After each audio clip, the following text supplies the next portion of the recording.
name is Chente Quintanilla, Chente Quintanilla. I go by Chente Quintanilla as my political name and my given name for many years. I'm a native of Tornillo, Texas. I've lived in the Valley all my life. You know, when I immigrated into the United States when I was 1 year old. I've attended the public schools in Tornillo. My wife is a community college board member along with Dr. Grant right here. And I was a community college board member. I was in education for 38 years with Socorro School District as a teacher, coach, and all the way to assistant superintendent. So when it comes to education, you know, education is one of the things that's dear to me because I know that isn't the gateway, this is a path to success for any and all of us. It is success that reflects on what your education is.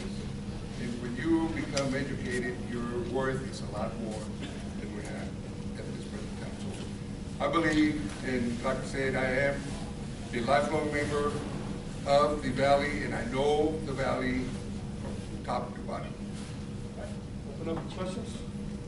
Mr. Quintanilla, who's funding your campaign? My campaign is being funded by TRE, Texas for Education Reform. Next question?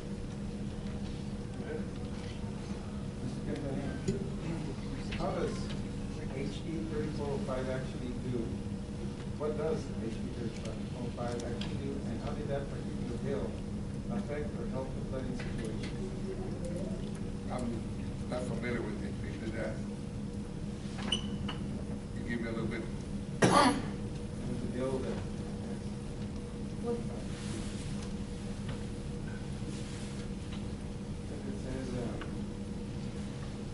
when I put down here that when floods took the lives of 12 people, residents of the Case County bill, reassuring families to pass House Bill 34. Okay, I think we're, Yeah. it might be a little bit out of. Yes. Well, I'm just asking you, you know about that bill. And obviously, the answer was just. Actually, that's on his campaign literature. How is that out of bounds? Next question, I'll get to you. Go ahead. Yes, Mr. Quintanilla, you and Ms. Gonzalez differ greatly.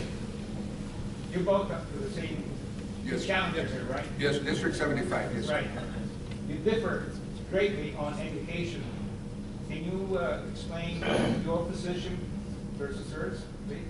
Well, no, my position is not any different in education. I believe that education is a integral part of growing, of being successful member of our society. I believe that very little bilingual education. I am not a bilingual education supporter, you know, because I believe that when our children come to the United States or our children are coming from homes that are strictly monolingual in Spanish, that we need to teach those kids. We need to teach them English. And I don't dread the days in which I was going to school back in the 1960s, that people were spanking me because I am thankful that I learned the language and I learned it well, that I went to school and learned what needed to be done to make me a success in this country. So that's one of my, you know, ESL might be a component that I would believe in, you know, and I know that they do believe in ESL because I don't believe in it complete being an ESL component, but have a teacher that can understand that student in their area of expertise, and consequently being able to teach that student in a language other than that of their home language. Sorry, only 1 minute. Go ahead. Chente, during your time in the legislature, both you and your opponent, Representative Gonzalez, have identified education as your priority. But during neither of your time in the legislature, yourself nor Representative Gonzalez, have either of you addressed the funding inequities in the Clint ISD school district? Since education is a priority for you, I'd like to give you an opportunity to address that. Well, you know, I mean, thank you for that question because that's a very important question. I believe in, you know, that self-government. I believe that we should govern ourselves. I believe in allowing people to do their own governing at the local level. I believe in local government more than anything else. I don't want it to come from the top to the bottom. So there is an opportunity in the Clinton School District, but it was mentioned some time ago that there was inequities of being funding people in the Lower Valley or the schools in the Lower Valley versus schools in the Upper Valley, in the Montana area. That's what we're talking about. And I believe that there is certain inequities, but I think it all goes back to certain superintendents that were there before. I believe that the new superintendents that are around, starting with Ronnie Rao when he was there at the time, he believed that Montana Vista also needed a stadium because they were playing their football games back down in the valley. So he went ahead and restructured everything. So consequently, they do have the ability to have better funding now. Now, they don't have the representation that they need in the board because it's at large. And at large, the Clinton people have been great voters. They go out and vote all the time, so consequently, they control the majority of board members of that board. Yet Montana has more voters than anybody else in that district, and they will not come out. So the power of the vote is what they're lacking out there. And they could actually have all 7 board members coming from the Montana area if they would go out and vote. You were the representative before and then decided not to run. What made you come back to run? I was representative for 10 years prior to this. I went there in 2003, and that's basically when there was a change in the Republican-Democratic component, and it was a very hard 10 years simply because it was hard going in there with visions of trying to make a lot of change, and then you had to deal with, at the time, 89 Republicans, which was the first time they took over. So I stayed there for 10 years looking and trying to help, and basically my idea is to be 75% in the district and then 25% in Austin making law. And the only law that you make in Austin, the only reason you go to Austin is to pass a appropriations bill. And they did a very good job this time. What made me come and leave the legislature at the time, I wanted to get closer to the people. My #1 priority is to help people navigate the system. And in my district, 70 or 90% of the constituents in there are probably of Hispanic heritage.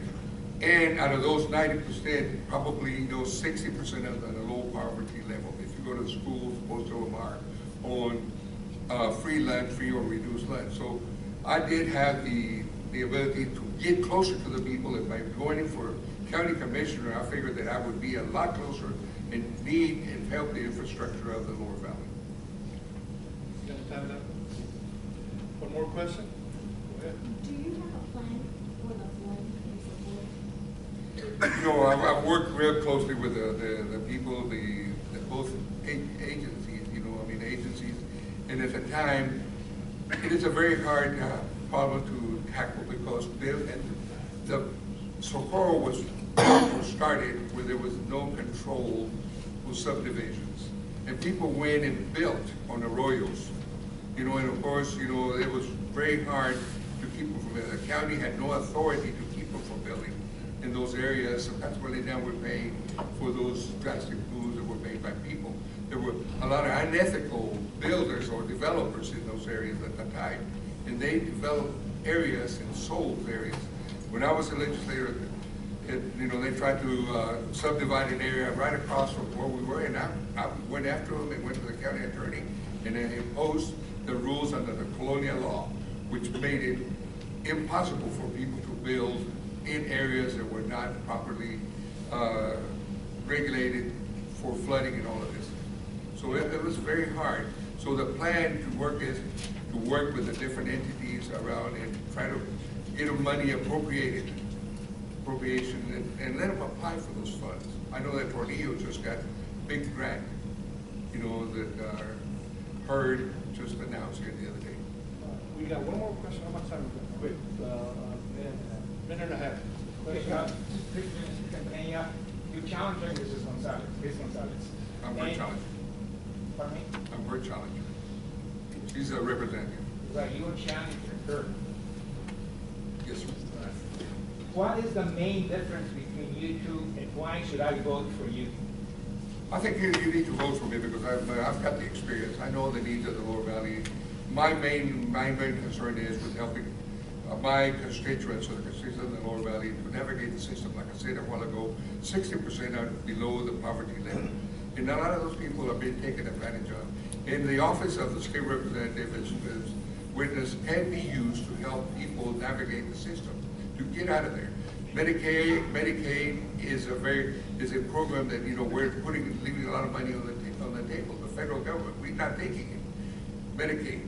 Medicare, people took advantage of them. So I believe that our senior citizens need the help to navigate the system so that people will not take advantage of them. And we need to be in the district more, in our district, stay in our district, so that people will be accessible to be able to help them navigate that system. Sir?